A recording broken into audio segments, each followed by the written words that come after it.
খবর 24 সাথে আপনাকে স্বাগত। নতুন নতুন খবর জানার জন্য আমাদের চ্যানেলে চোখ রাখুন।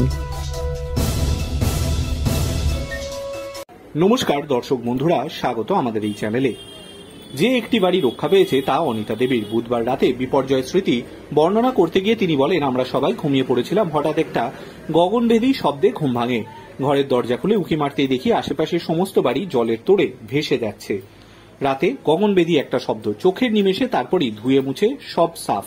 গোটা গ্রাম নিশ্চিহ্ন হয়ে গিয়েছে, রয়ে গিয়েছে শুধু একটাই বাড়ি, অনিতা দেবীর বাড়ি। বিপর্যয় পরের দিন ঘরে ফিরতেই যে অভিজ্ঞতা হয় তা বলে বর্ণনা করা সম্ভব নয়। তবুও তিনি সেদিনের ঘটনার টুকরো কিছু চিত্র বর্ণনা করেন, যার মাধ্যমে আন্দাজ করা যায় মেঘ ভাঙা বৃষ্টি কতটা ভয়ঙ্কর হতে পারে।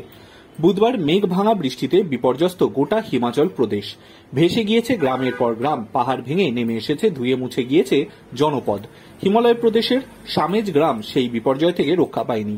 মেঘ ভাঙা বৃষ্টি এবং ধসে গ্রামের একটি বাড়ি বাদ দিয়ে সমস্ত বাড়ি ধ্বংস হয়ে গিয়েছে।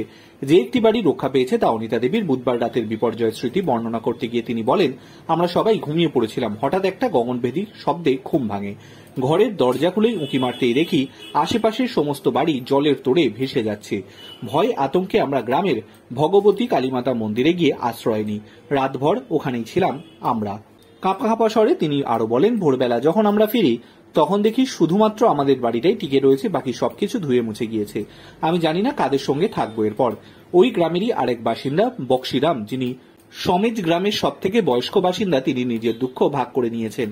চোখের জল নিয়েই তিনি বলেন, আমার পরিবারের 14 থেকে 15 জন সবাই জলে ভেসে গিয়েছে। রাত 2টোর সময় যখন বান এসেছিল আমি তখন রামপুরে ছিলাম, তাই বেঁচে গিয়েছি।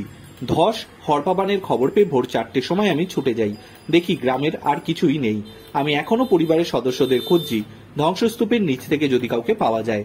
মেঘ ভাঙা বৃষ্টি ও তার জোরে হরপাবানে সমেজ গ্রামের 53 জন বাসিন্দা নিখোঁজ হয়ে গিয়েছেন। এখনো পর্যন্ত 6 জনের দেহ উদ্ধার করা হয়েছে। হরপাবান ধস নেমেছে কুলু, মানালি এবং সিমলাতেও। রামপুরের রাস্তা সংস্কারের কাজ শুরু হয়েছে। Bureau report.